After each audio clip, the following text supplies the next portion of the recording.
الحمدللہ رب العالمین والصلاة والسلام علی نبینا محمد وعلی آلہ وصحبہ اجمعین، اما بعد۔ معنی حیض ادویات کا استعمال دیکھیں، اس کا حکم حیض کے روکنے کے جو استعمال کی جاتی ہیں چیزیں، ادویات وغیرہ۔ دیکھیں، معنی حیض ادویات کا استعمال جو ہے نا وہ خیر صحیح نہیں ہے۔ تقریباً اس بات پر متفق ہیں لوگ کہ ایسی ادویات کا استعمال طبی اعتبار سے انتہائی مضر ہے، نقصان دہ ہے۔ دیکھیں، حیض کا آنا ایک طبی اور فطری عمل ہے۔ اس کا روکنا فطرت کے خلاف ہے۔ اس کو کوئی بھی اگر اس کو روکتا ہے تو ظاہر بات ہے کہ فطری چیز کے خلاف ہے۔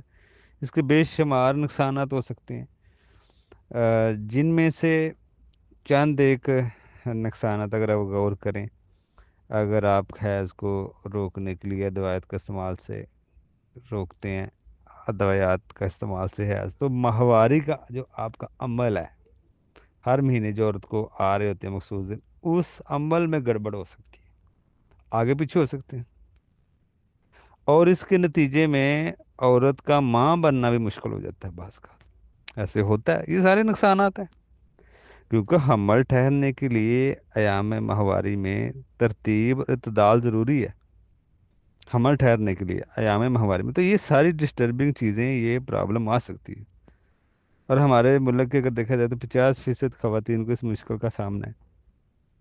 تو یہ جو ہارمونز ہوتے ہیں یہ متاثر ہوتے ہیں، بیماریوں کے یہ سبب بن سکتی ہیں چیزیں، اگر آپ معنی حیض ادویات کا استعمال کر رہے ہیں تو یہ سارے نقصانات آپ کے سامنے ہیں۔ مردوں سے مشابہت پیدا ہو جاتی ہے مثلاً بعض کا عورتوں کے، یہ بھی ایک بڑا مسئلہ ہے۔ مثلاً چہرے پر بال نکل آتے ہیں چہروں پر عورتوں کے، حمل نہیں ٹھہرتا، تو یہ سارے مسائل عورتوں کو سامنے رکھنے چاہیے۔ اگر آپ اس طرح کے کام کرتی ہیں تو یہ سارے پرابلم آپ کے سامنے آ سکتی ہے۔ جسمانی جو توازن ہے وہ اس کا بھی مسئلہ بن سکتا ہے، بے ڈنگ ہو سکتا ہے۔ اسی طرح چہرے پہ چھائیاں پڑ سکتی ہیں عورتوں کے۔ یہ نقصانات ہیں اپنی جگہ، ان خواتین کو یہ سمجھنا چاہیے۔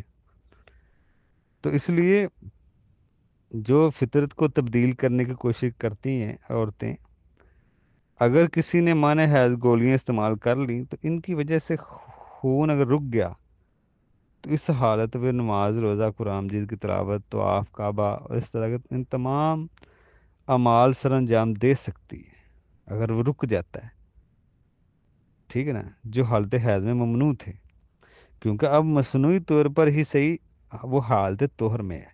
طہر مطلب جس میں وہ پاک ہے، ماہواری نہیں ہے، وہ دوسرا دن جو وہ طہر کے ہوتے ہیں، تو چاہے اس نے عارضی جیسے بھی کر لیا، روک تو لیا نا، تو اب اس کو سارے وہ کام سر انجام دے سکتی ہے جو حیض میں منع ہوتے ہیں، جو حالت حیض میں جو ممنوع ہوتے ہیں وہ عورت کام کر سکتی ہے۔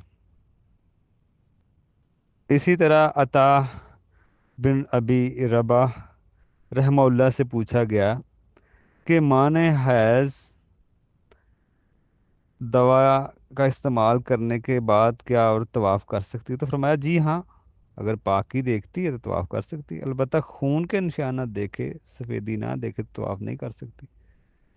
تو اس لیے یہ بات ہے اس میں۔